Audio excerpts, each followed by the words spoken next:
धनबाद लोकसभा के 25 साल के इतिहास में आज तक जो राष्ट्रीय पार्टी ना कर पाई वो 2024 के चुनाव में जयराम महतो करने जा रहे हैं। जी हां, धनबाद लोकसभा से टाइगर जयराम महतो एक ऐसे समुदाय के बेटे को टिकट देने जा रहे हैं जिसे राष्ट्रीय पार्टियों ने सिर्फ अपना वोट बैंक बनाए रखा था।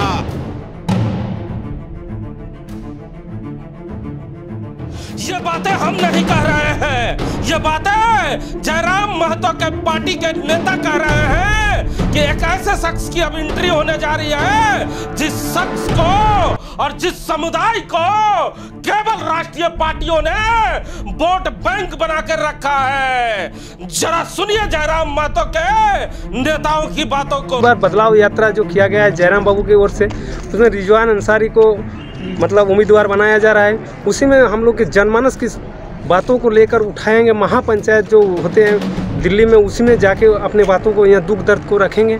सुना ना आपने, रिजवान क्रांतिकारी, एक कम उम्र का लड़का जो धनबाद लोकसभा का हो सकता है प्रत्याशी भी। इसीलिए हम कह रहे हैं कि धनबाद लोकसभा के 25 साल के इतिहास में केवल राष्ट्रीय पार्टियों ने मुस्लिम समुदाय को अपना वोट बैंक बना के रखा, लेकिन मुस्लिम समुदाय को कभी धनबाद लोकसभा से प्रतिनिधित्व करने का मौका नहीं दिया। हमारे साथ बात करने के लिए राम नारायण शर्मा है। शर्मा जी, हमारे दर्शकों को जल्दी जल्दी बताएं कि ये कौन है 31 साल का नौजवान जिसपे विश्वास जताया जा सकता है और जिसपे इतनी बड़ी जिम्मेवारी जयराम महतो दे सकते हैं। बिल्कुल, रिजवान अंसारी उर्फ रिजवान क्रांतिकारी कहा जाता है कि आने वाले समय में झारखंडी भाषा खतियान संघर्ष समिति धनबाद में वो मास्टर स्ट्रोक खेल सकती है जिसके लिए राजनीतिक दलों ने हमेशा सिर्फ वोट बैंक की राजनीति जरूर की, लेकिन इनको मैदान में उतारने का काम नहीं किया। जिस रिजवान क्रांतिकारी की बात कर रहे हैं, महज अभी उस लड़के की उम्र 31 साल है। मोहलीडी कहा जाता है, तेतुलमारी स्टेशन के समक्ष राजगंज में एक गांव है, वहां के रहने वाले ये लड़के हैं। और सबसे बड़ी बात है कि रांची यूनिवर्सिटी से इन्होंने स्नातक की पढ़ाई की है। और जब भाषाई आंदोलन की शुरुआत हुई हिमांशु जी, तब जयराम महतो के साथ कदम से कदम मिलाकर रिजवान अंसारी ने गांव-गांव, घर-घर जाकर लोगों को जागरूक करने का काम, लोगों को एकजुट करने का काम किया।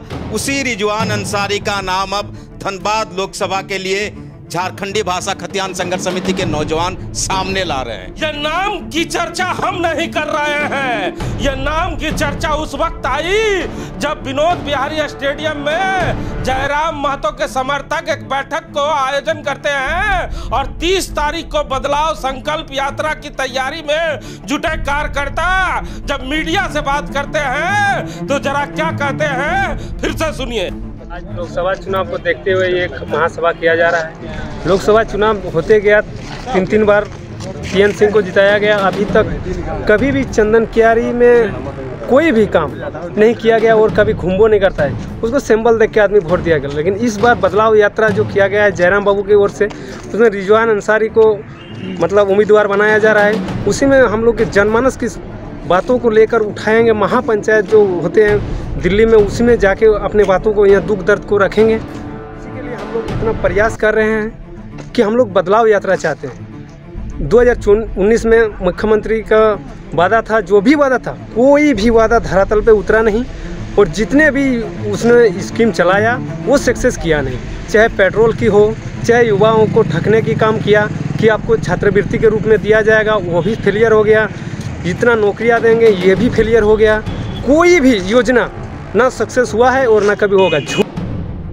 रिजवान अंसारी की चर्चा जैसे ही शुरू हुई, तमाम मुस्लिम क्षेत्रों में यह चर्चाएं शुरू हो गई है कि आखिर ये नौजवान कौन है। हर कोई जानना चाहता है कि इस शख्स का क्या परिचय है, कि इस शख्स पे इतनी बड़ी जिम्मेवारियां मिलने जा रही है। लेकिन राम नारायण शर्मा है। शर्मा जी, इस नाम को आने के बाद क्या माना जाए कि कांग्रेस पार्टी को सावधान हो जाना चाहिए क्योंकि उनकी घंटी बज चुकी है? नहीं, बिल्कुल, मैंने कहा ना, मास्टर स्ट्रोक है। अगर ये नाम सामने आ जाएगा धनबाद लोकसभा से, तो सबसे ज़्यादा कहा जाता है कि इंडिया गठबंधन या कांग्रेस पार्टी के जो प्रत्याशी होते हैं, जिनका सीधा सीधा ताल्लुक इस अल्पसंख्यक समुदाय के वोट बैंक से होता है, ऐसे में अगर इस लड़के को प्रोजेक्ट करती है झारखंडी भाषा खतियान संघर्ष समिति अपने प्रत्याशी के तौर पर, तो सचमुच आपने जो कहा कि कांग्रेस पार्टी के लिए खतरे की घंटी तो जरूर बज जाएगी धनबाद लोकसभा में। इस समुदाय पे कितना विश्वास होता है पार्टी के नेताओं का कि आपको याद होगा कि जब चुनाव अगले बार लोकसभा का हो रहा था और यहाँ एक राष्ट्रीय पार्टी के राष्ट्रीय नेता चल कर आए थे,